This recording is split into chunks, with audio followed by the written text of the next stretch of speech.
अनुभव अदरका को अपने गोद में लिटाई वह बेहद गुस्से में कार चला रहा था। इधर अदरका भी बेहद डरी हुई थी, समझ नहीं पा रही थी कौन उसका दुश्मन है, कौन ऐसा कर सकता है और अब यह क्या करेगा। इधर राजन की भी हालत पतली हो रही थी, पता नहीं भाई क्या करेंगे मेरे साथ। वह बार बार मोबाइल हाथ में ले रहा था लेकिन कॉल करने की हिम्मत नहीं हो रही थी। तभी अनुभव ने ही कॉल किया। कहाँ हो तुम भाई, मैं पता लगाने की कोशिश करता हूँ कौन है इसके पीछे, किसने गोली चलाई है। उसकी कोई जरूरत नहीं, इसका मतलब आपको पता चला गया भाई कौन है वह, तुम्हारा जानना जरूरी नहीं और दोबारा पूछने की हिम्मत मत करना। फिलहाल घर जाओ और मैंने तुमसे कहा था जय के बारे में पता करने के लिए, बताया नहीं अब तक मुझे भाई। मैंने पता कर लिया है, वह कुछ दिनों से इंडिया से बाहर निकला है, उससे कांटेक्ट नहीं हो पा रहा है, वह कहीं बाहर नहीं गया है, वह जरूर राणा के कैद में है।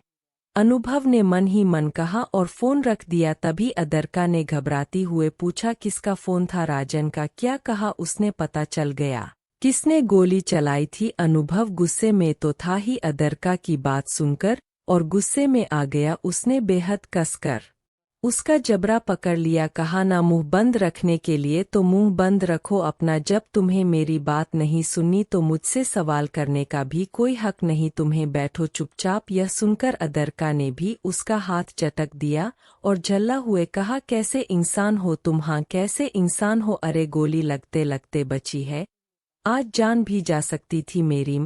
बेहद डरी हुई हूँ, फिर भी तुम्हें मेरी परवाह करने के बजाय, केयर करने के बजाय उल्टा मुझे डांट रहे हो, तब से चिल्लाए जा रहे हो। अरे पत्नी हूँ तुम्हारी, थोड़ी भी दया और प्रेम नहीं है तुम्हारे अंदर क्या? तुम्हारी डांट खाने से तो अच्छा है मैं गोली खा लेती कम से कम, तब तो तुम थोड़ा केयर करते। क्या कहा तुमने, जरा रिपीट करना। बोलते हुए उसका हाथ उठने लगा लेकिन फिर उसने मुट्ठी बांधकर पीछे कर लिया। कुछ नहीं कहा और चलो हटो तुम यहाँ से, मुझे नहीं जाना तुम्हारे साथ, खुद कार ड्राइव करके चली जाऊंगी और मैं अभी कभी अभय अंकल को कॉल करती हूँ, मुझे नहीं चाहिए तुम जैसा बॉडीगार्ड, अकेले भी सुरक्षित रह सकती हूँ वैसे ही जैसे अभी थी। और अभय अंकल से सिर्फ मेरी शिकायत अपने बारे में नहीं कहोगी, कितने ढीठ हो तुम। अनुभव ने तंज भरे लहजे में कहा, ढीठ हूं ना इसलिए जिंदा हूं, वरना जितना तुम चीखते चिल्लाते और गुस्सा करते हो ना कोमल दिल की लड़कियां रहे तो यूं ही मर जाएगी। मैंने तुम्हें यूं ही दैत्य नहीं कहा था, वाकई तुम अपने नाम की तरह ही हो। सुनकर अनुभव ने उसे अपने से डर करते हुए कहा, चलो हटो, दूर हटकर बैठो और अपना मुंह भी बंद रखो, पास आने की जरूरत नहीं। फिर तुरंत उसका सिर अपनी गोद से हटा दिया तो अदरका भी मुंह तरा करके बाहर की तरफ देखने लगी। कुछ देर बाद अनुभव ने उसकी तरफ देखा, उसके पकड़ने की वजह से चेहरा पूरा लाल हो चुका था, काजल और लाइनर भी इधर उधर फैल चुका था। उसने अपना रुमाल बहाते हुए कहा, लो मुंह साफ कर लो, पर अदरका ने ध्यान नहीं दिया। अरे मैंने कहा मुंह साफ कर लो, पूरा मेकअप फैल चुका है, एकदम डरावनी डायन लग रही हो। अब की बार अदरका ने घूर कर देखा और कहा, कभी खुद भी आईना देख लिया करो, वह तो तुम दिखाती रहती हो। बोलते हुए अनुभव ने रुमाल उसके हाथ में रख दिया। इच्छी हटाओ अपना रुमाल, कितनी बार नाक पूछा होगा तुमने, इससे अपना फेस नहीं पूछूंगी, मेरे पास टिश्यू पेपर है, चलो हटाओ इसे। अनुभव ने अपना रुमाल लिया और झटके में एक हाथ से उसे खींचकर अपने पास कर लिया। अब तो तुम्हारा फेस इसी से पूछना है। फिर अपने रुमाल से उसका चेहरा पूछ दिया। छी, यह क्या क्या तुमने, अब पूरा मेकअप फैल गया, देखो कितना गंदा लग रहा है मेरा फेस। अनुभव ने उसकी तरफ देखकर हंस दिया। काजल, लिपस्टिक और लाइनर अब सच में पूरा फैल चुका था। अब मेरी पत्नी लग रही हो, मतलब मिरर में उसका फेस दिखाते हुए कहा, तुम मुझे देते कहती हो ना, अब तुम भी वही लग रही हो। अदरका चिढ़ गई और टिश्यू पेपर से मुंह साफ करने लगे। कुछ देर में दोनों घर पहुंच गए तो अनुभव कार से उतरा और दूसरे तरफ जाकर कार का डोर खोल दिया। फिर अदरका का सीट बेल्ट खोलकर उसे अपने बाहों में उठा लिया। चलो नीचे उतारो मुझे, क्यों ऐसे ही, मुझे अच्छा नहीं लग रहा, देखो कितने से है, यहाँ पर सब देखेंगे तो क्या सोचेंगे, उनके बारे में सोचना बंद कर दो। उनकी हिम्मत नहीं एक नज़र उठाकर देखने की, और मुंह खोलने की बात तो बहुत दूर की है, फिर भी उतारो मुझे। खुद से चलकर जा सकती हूँ। अजीब हो यार, तुम भी अभी कुछ देर पहले शिकायत कर रही थी कि केयर नहीं करता हूँ, परवाह नहीं करता हूँ, अभी कर रहा हूँ तो भी शिकायतें हैं। आखिर चाहती क्या हो? कुछ नहीं, बस तुम मुझे उतारो। लेकिन अनुभव ने उसे नहीं उतारा, उसे यूं ही गोद में लिए जाकर कमरे में बेड पर रख दिया और उसे नाइट सूट देते हुए कहा, लो इसे चेंज कर लो, यह तुम्हारे सामने चेंज कर लूं। अदिका ने तल्ख लहज में कहा, तुम्हारी मर्जी करना है तो कर लो, मुझे कोई प्रॉब्लम नहीं है। चलो तुम जाओ यहाँ से, पर क्यों मुझे चेंज करना है? चुपचाप उठकर बाथरूम में जाओ, मैं यहाँ से कहीं नहीं जाने वाला। तब अदिका उसे गुस्से में घूरते हुए उठकर बाथरूम में चली गई। कुछ देर में जब वह बाहर निकली तो अनुभव ने फिर पूछा, कुछ खाना है तुम्हें? हाँ, क्या खाना है? पास ता नहीं तो फिर तुम्हारा दिमाग, वह तो कब का खाकर बैठी हो और कुछ खाने लायक था ही नहीं। अच्छा, बहसबाजी बंद करो। तुम्हें वहां पर कोई ऐसा लगा जिस पर तुम्हें संदेह हुआ हो, तुम्हें शक हुआ हो, कुछ अटपटा सा लगा हो? पूछते हुए अनुभव के चेहरे का भाव ऐसा था मानो उसे सब कुछ पता हो, फिर भी जानबूझकर उसे पूछ रहा हो। नहीं, मुझे वहां किसी पर शक नहीं हुआ और कोई संदेह नहीं हुआ। पार्टी में सब डांस कर रहे थे तो मैं भी सबके साथ डांस कर रही थी। फिर कुछ देर बाद जब पार्टी ओवर हो गई तो सब जाने लगे तो मैं भी राजन के साथ घर के लिए निकली। तभी वहां बगीचे में खिले हुए पारिजात के फूल पर मेरी नज़र पड़ गई और मैं वही लेने गई। तब तक गोली चल गई और मुझे जब तक गोली लगती उससे पहले ही तुमने मुझे खींच लिया। वैसे तुम एक बात बताओ, तुम पहले से वहां थे या बाद में आए? तुम्हें क्या लगता है? मुझे लगता है शायद तुम पहले से थे। ऐसा क्यों लगता है? क्योंकि अभय अंकल ने तुम्हें मेरी सुरक्षा की जिम्मेदारी दी है और तो मुझे जैसे कोई काम नहीं है। मैं हमेशा तुम्हारे पीछे ही आता रहूंगा, तुम्हारा बॉडीगार्ड बनकर। भले ही तुम स्वीकार नहीं करो, लेकिन मैं जानती हूँ तुम पहले ही मौजूद थे। अच्छा ठीक है, तुम आराम से सो जाओ अब। और तुम फिर कहीं जा रहे हो? नहीं तो फिर आओ ना, तुम भी पास में सो जाओ ना, मुझे डर लग रहा है। तब अनुभव उसके बगल में लेट गया। अरे कहा तो सीधा बगल में लेट गए, जरा मेरा सर सहला होना, मुझे नींद आ जाएगी। बोल हूँ करवट ली और उसके सीने से लग गई। अनुभव ने भी उसे एक बार घूर कर देखा, फिर उसका सिर अपनी बाह पर रखकर उसके माथे को सहलाने लगा और अदरका ने आंखें बंद कर ली। फिर कुछ देर बाद आँख खोलते हुए कहा, हाँ बस एक बात जरार पटी सी लगी। एक लड़का जो पूरे ब्लैक ड्रेस में था, उसने मेरे ऊपर ड्रिंक गिरा दिया। उसने सॉरी तो कहा पर मुझे ऐसा लगा उसने जानबूझकर गिरा दिया। क्या किसी ने ड्रिंक गिरा दिया तुम्हारे ऊपर? क्या तुमने उसका चेहरा देखा? नहीं देखा, क्योंकि उसने ब्लैक कैप मास्क के साथ गोगल्स भी लगा कर रखा था। ठीक है, तुम आराम करो, अभी बाद में बात करते हैं। कुछ देर में आद्रिका सो गई तो अनुभव के मोबाइल पर अनुज का फोन आया। हेलो ब्रो, अदरका कैसी है? ठीक है वो, सॉरी मैं उसे सही से सुरक्षा नहीं दे पाया। वैसे मैंने पूरा सीसीटीवी चेक करवाया है, इसमें गोली चलाने वाला शख्स दिखाई दे रहा है। फिलहाल तो वह भागने में सफल रहा, पर चिंता मत करो, पापा के आदमी उसे जरूर पकड़ लेंगे। हाँ ठीक है, कोई बात नहीं, उसे भागने दो जहां तक भागना है, और पापा को कह दो पता लगाने की जरूरत नहीं, मैं देख लूंगा। अरे तुम्हारी पत्नी पर गोली चलाई है, पापा के इज्जत का सवाल है। इतने सुरक्षा के बावजूद सेंध लग गई, मैं कितना भी कुछ कहूंगा पर वो चुप नहीं बैठेंगे। नहीं बैठेंगे तो क्या उसको अभी पकड़ने जाएंगे? पकड़ने जाएंगे नहीं, चले गए हैं और बहुत जल्द वह पकड़ा भी जाएगा। और तुम्हें लगता है वह मिल जाएगा? इसका मतलब आपके हाथ लग गया है। हम बोलती हुए उसने अदरका को देखा और बोला, चलो फोन रखता हूँ, अभी कौन है?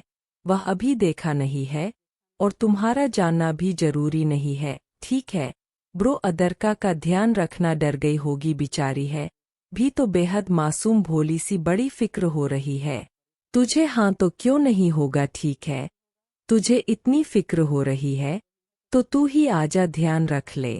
अरे तू पति है उसका, अगर मैं ध्यान रखने लगा तो तुझे तकलीफ होगी। कोई नहीं, तू भी देवर ही है। ठीक है मुझे कोई प्रॉब्लम नहीं है, बड़ी प्यारी भाभी है मेरी, मैं तो खूब ख्याल रखूंगा। ए मुंह बंद रखो अपना और अपनी प्यारी जो है उस पर ध्यान दे। देखा बुरा लगा ना तुम्हें? हाउ पजेसिव, ऐसा कुछ नहीं है, चल फोन रख बोलकर फोन रख दिया और एक बार फिर अदरका की तरफ देखा और उसे अच्छे से ब्लैंकेट से कवर कर दिया। रूम का टेम्परेचर ठीक किया और किसी को कॉल लगाते हुए उठकर बालकनी में चला गया और बालकनी का डोर बंद कर दिया। अदरका ने जब देखा तो पीछे से दब पाव उठ गई। वह सो नहीं रही थी, सोने का बस नाटक कर रही थी। उसे भी जानना था आखिर मुझ पर किसने गोली चलाई, लेकिन बालकनी का डोर बाहर से बंद था तो उसके पीछे रह गई। अनुभव किसी से बात कर रहा था, कुछ बोला उसने नहीं, कुछ बोल नहीं रहा, बस इशारे में बात कर रहा है,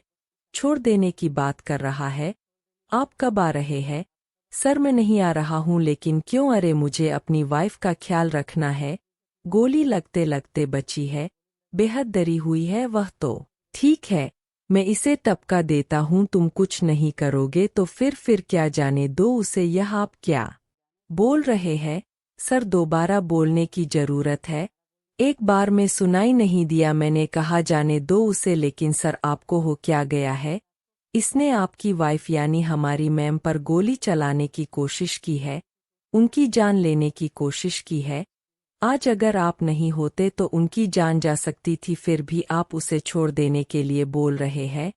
यह क्या हो गया आपको अचानक यह परिवर्तन? कुछ नहीं, मैंने कह दिया तो उसे जाने दो। अनुभव की कही बातों पर उसे अभी भी यकीन नहीं हो रहा था, पर फिर भी जंजीर से बंधे उस लड़के को खोल दिया और कहा, ए जाओ, तुम्हारी जान बख्श दी। हमारे साहब ने पता नहीं तुम पर क्यों दया आ गई है, छोड़ देने के लिए कहा है। शुक्र मनाओ और चले जाओ, और हाँ वापस पलट, यह भूल मत करना, नहीं तो अब नहीं बचोगे। यह बात सुनते ही मांस के अंदर वह शख्स हंस दिया। पता था वह कुछ नहीं करेगा, मुझे जरूर छोड़ देगा और बहुत जल्द अपने जीवन में भी ले आएगा मुझे। धर अनुभव ने सिगरेट जला ली और एक कश लगाकर धुआं का छल्ला बनाकर ऊपर की तरफ छोड़ते हुए हंसने लगा। मिस अमायरा, तुम्हें छोड़ा है, तुम्हारी जान को बख्श दी है, पर जिंदा रहने के लिए नहीं, तुम्हारी हिम्मत को बढ़ाने के लिए। मैं जानता हूँ तुम्हारी हिम्मत बढ़ जाएगी और तब तुम दोबारा यह हरकत जरूर करोगे। बोलते हुए चेहरे पर तीर से स्माइल आ गई। उसने सिगरेट बुझाकर एटरे में डाल दिया और बालकनी का डोर खोलने लगा तो अदरका भाग कर आई और कंबल में घुस गई। क्या बातें कर रहा था कुछ पता नहीं चला। अनुभव भी बेड पर आया और अपनी आंखें बंद कर ली। इधर अगली सुबह ही कनक जी ने सविता जी से बात कर वहां स्कूल में पढ़ाने आने के लिए कह दिया और उन्हें रहने के लिए घर भी दे दिया। सविता जी को यह सब थोड़ा अटपटा सा लग रहा था, वह यहाँ रहने को तैयार नहीं हो रही थी। लेकिन जब कनक जी ने कहा कि तुम इतनी दूर से रोज आओगी जाओगी तो समय बर्बाद होगा, इससे अच्छा है तुम यही रहो और वह समय हमारे स्कूल को दो, तब सविता जी मान गई और वहां अपने चारों बेटियों के साथ शिफ्ट हो गई। खनक तो कॉलेज जा रही थी और कुछ दिनों में ही तीनों बेटी का सिलाई का काम बंद करवाकर कॉलेज में नामांकन करा दिया। अब यह तीनों भी कॉलेज जाने लगे। इधर अनुभव भी अदरका पर नजर बनाए रखा था और अदरका उस महिला को लेकर अब तक परेशान थी। आखिर मैंने उसे कहाँ देखा है, याद नहीं आ रहा था। एक दिन अनुभव लेट नाइट घर आया और अदरका से कहा, कल सुबह ही हम ऑस्ट्रेलिया जा रहे हैं, रेडी रहना। अरे लेकिन क्यों का क्या मतलब है? तुम्हारी ही बहुत शिकायत थी तो सोच रहा हूँ सारी शिकायतें दूर कर दूं। बेवजह बहुत परेशान होती हो तो परेशानी खत्म कर दूं। अरे लेकिन मुझे अनुज के घर पर जाना है। क्यों, उससे मिलने? क्या कहा तुमने? अनुज से मिलने पर क्यों? अरे वो अनुज की फ्रेंड है। खनक, उसकी माँ को देखा था मैंने उस पार्टी वाले रात और वह चेहरा मुझे कहीं देखा देखा सा लगा। मैं पूछने लगी लेकिन पूछ नहीं सकी, इसलिए मुझे जाना है उनसे बात करने। मैंने कहाँ देखा है, उन्हें याद नहीं आ रहा? उसके घर जाने की कोई जरूरत नहीं, किसी की माँ से मिलने की जरूरत नहीं है। जरूरत है, वह चेहरा बहुत जाना पहचाना सा है। कोई भी हो, पर मैंने मना कर दिया। तुमने मना किया लेकिन फिर भी मैं जाऊंगी। अजीब जिद कर रही हो। और क्या वह तुम्हारी या मेरी मांग है? नहीं ना, तो फिर जाने की जरूरत नहीं। रोड पर निकला तो हजारों चेहरे ऐसे दिखेंगे जो जाने पहचाने से लगते हैं।